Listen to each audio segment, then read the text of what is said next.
Ha. Lagot kayo sa akin ngayon, She-Ra at He-Man. Hindi nyo ko matatalo dahil nandito na ang aking higanting alimango.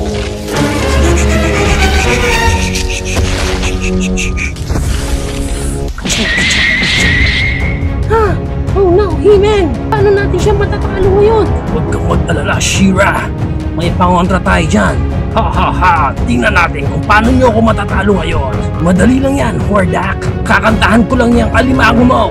Tung pakitong kitong alimango sa dagat, malaki at masarap. Sa kugat, hinanagat. Tung pakitong kitong. Pambihira, iniwan ako.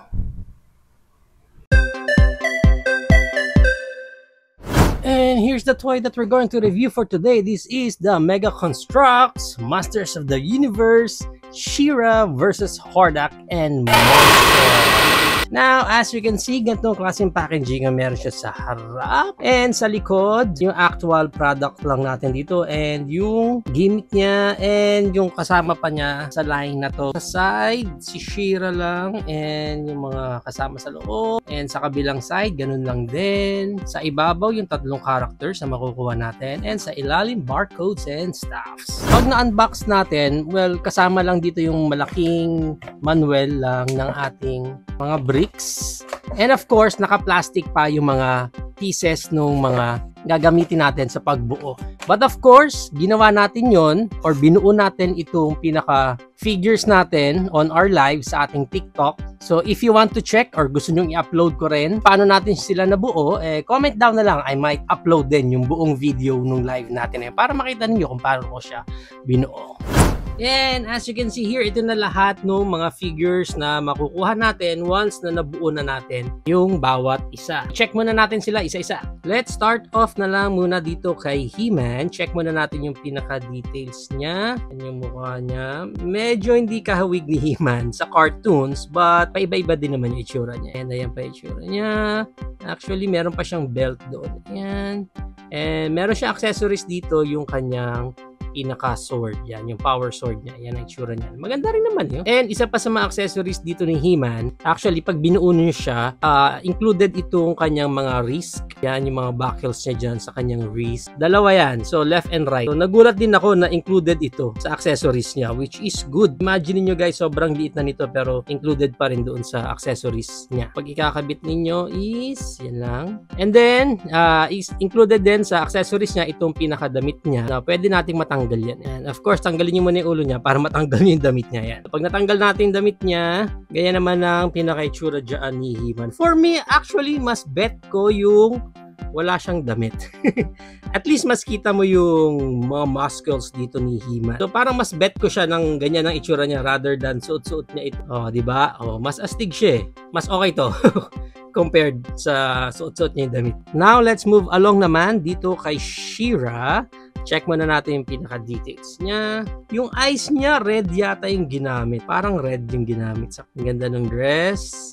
Okay. Side and sa likod. Yan naman ang itsura niya. Ang ganda ng hair. Sobrang haba. And sa accessories dito ni She-Ra, meron din siyang kasamang power sword. So yung power sword niya compared doon kay He-Man, sa kanya color gold naman. Tapos may paint na doon sa gitna. Actually gold and bronze yung sword niya. Compared dito kay He-Man na gray lang na. And yung iba pa niyang accessories dito, to be honest, yung isa niyang accessories is ito lang cape niya sa likod na pwede nyo rin naman yan tanggalin. So pwede matanggal yung pinaka-cape niya sa likod kung gusto nyo lang naman. But of course, si She-Ra is merong cape yan. So ipipeg nyo lang yan dyan sa likod yan. So mas bagay pa rin sa kanya yung meron siyang cape. So yun lang ang accessories niya. Nagulat nga ako kasi compared dito kay He-Man, even yung wrist niya is considered as accessories. Pero dito kay She-Ra, wala siyang ibang accessories na tulad nung kay He-Man. As in yung cape lang niya and yung sword lang niya. Yun. So yung mga wrist niya dyan, even yung headband niya, hindi na part na accessories niya. Part na yun ng overall figure figure natin. Also, palda niya, mas malambot yung rubber compared dito sa cape niya and sa hair niya. Actually, itong hair niya sana nga kasing lambot nung sa skirt niya para di gaano nagiging hindrance kung gusto nyong i-articulate yung head dito ni She-Ra. Pero overall, yun lang yung pinaka-accessories ni She-Ra. Let's move along naman dito kay Hordak. Check natin yung pinaka-details niya. Yan, ganda ng face. Okay, kuwang-kuha naman yung face dito ni Hordak. Ang ganda ng chest niya, yung armor niya. Okay, nice. Even dun sa boots niya, may paint pa siya doon, no? Yung logo niya, may bat.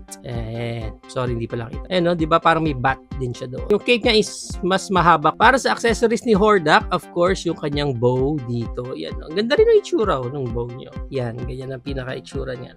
May design din Ang ganda rin ng details. Kahit na sobrang liit na itong cape niya, part na accessories kasi natatanggal din yan. Yan, peg mo lang. Yan naman ang itsura niya pag walang cape. Which is okay din. At ang isa pa niya accessories, tulad nung kay He-Man, is itong pinaka-armor niya. Tanggalin muna natin tong head niya. Tanggalin lang natin tong head. Yung head niya, yung head lang talaga. Hindi kasama yung around the neck niya dito. Kasi yun is part na nung kanyang pinaka-armor na, yun nga, na pwede mong matanggal. Yan. So, yan yung pinaka-armor niya. And then, pag walang armor si Hordak, yan naman ang pinaka-itsura niya. Okay din naman no? Medyo hindi lang tayo sanay. Pero, okay din. Okay din yan si Hordak. Now, para sa articulation, ito na lang si He-Man i-check natin kasi same lang naman silang tatlo. Neck nila is naka-ball joint yan. That's why naiikot natin yan. 360. May look up sila and meron din silang look down. Diba? Nice. And then yung kanilang arms, yan, naro-rotate din yung ganyan. Then may quid movement sila with arms wide open na ganyan. Meron silang bicep rotation sa may mismong elbow. And then yung kanyang elbow bend. Ganyan ang itsura niyan. Kamay niya is nakapeg lang naman yan. So naiikot lang yan. Pagdating sa waist, wala nang any articulation sa waist. And sa legs nila, yan ang kanilang high kick. Yung back kick nila, kahit pa paano, meron. Yung kanilang legs is ball jointed. So kung i-split nyo sila, bibigyan nyo sila ng, hindi nila kaya yung Van Damme split kasi nga ball jointed. So natatanggal lang. Pero kahit pa paano, may konting split yan. Hanggang ganyan lang para hindi matanggal yung legs nila. And yung kanilang knee bend, ganyan. Konti lang din. Sa paa, wala nang any swivel. Now, let's proceed naman dito sa ating Monstroid. Check muna natin yung details niya. Design niya dito is like parang printed na doon sa mismong pieces niya. Ganyan ang pinaka-itsura niya. Nandito yung mga claws. And then yan, side, likod, sa kabilang side, and then sa ilalim, and sa ibabaw, ganyan na. Para sa gimmick ng Monstroid natin dito, obviously, yung pinakauna natin is na rotate yan dyan pag inikot nyo dito. Parang may mechanism siya dyan. Well, technically, kahit naman hindi nyo gamitin ito. Kasi pwede nyo naman ikutin ng manual yung pinaka-part niya dito. Pero yun lang, isang part ng gimmick niya. Pwede nyo controlin dito sa dito. Then of course, meron pa siya dito sa side na to na pwede nyo iikot-ikot din yan ng ganyan. I don't know kung parang ang pinaka-effect dito is parang pinaka-door na pwede nyo kunyaring ibaba. I don't know, pero meron siyang ganyan. And then yung isa pa niya is itong mga crab claws niya is ball jointed yan. That's why may mga movement tayo dyan. Dito sa part na to, wala nang any movement dyan. Ang susunod is dito na sa parang pinaka-sipit niya. Yan. Kumaganyan-ganyan kasi ball jointed lang din naman. Other than that, of course, very obvious yung apat na paa niya dyan. Ball jointed yung apat na yan. And susunod nun, wala na rin siya dito sa pinaka-knees at dito na sa pinaka-paa niya. So, ball jointed din yan. That's why may mga swivel and movement. Yung buong apat. So, yun lang ang pinaka-movement ng Monstroid natin.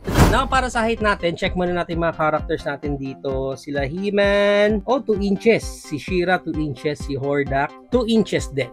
And of course, yung ating Monstroid, mga around 3.5 to 4 inches siguro. Kasi pwede pa yan tumaas, depende sa position ng pinakapaan niya. And ang maganda niyan, i-compare pa natin sila sa iba pa nating figures tulad ng ating Hammond Collection, Dr. Ellie Sattler, Super Mario Bros. Bowser. Ganda bagay, para siyang dragon. Pwede siyang maging kalaban. Ang ating core class, Optimus Prime, our MCF Caveman Batman, Marvel Legends Hulk, and our Masterverse Viking. Yan. So yan ang ating high comparison.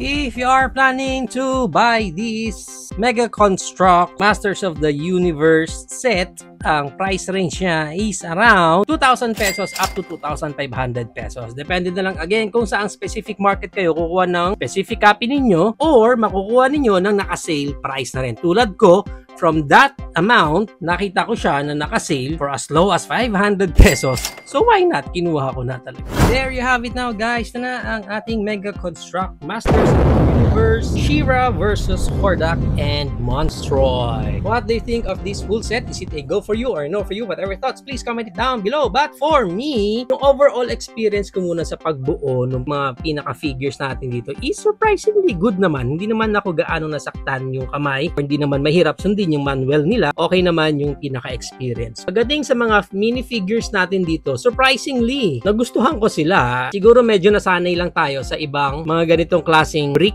type na mga figures na pagdating sa tao is mas nagle-less yung details nila. Pero dito sa Mega Construct, nagulat ako at nagustuhan ko yung mga minifigure nila. Ang ganda ng pagkakagawa nila, up to the smallest details ng mga characters is talagang nakuha nila yung details ng mga characters natin. Overall, building experience, okay sa akin. Yung aesthetic, yung look ng bawat characters, okay din naman sa akin. Even yung playability nila is hindi rin sila nagkulang. Sa sobrang liit nila, may mga small details sila, but still, you can articulate and you can play around yung mga characters natin dito. Small figs, but still, nandoon yung playability. So, overall, for me, for good sa akin, kung nagko-collect din kayo ng mga bricks or even ng mga Masters of the Universe, I think this one is a good set addition para sa collection ninyo.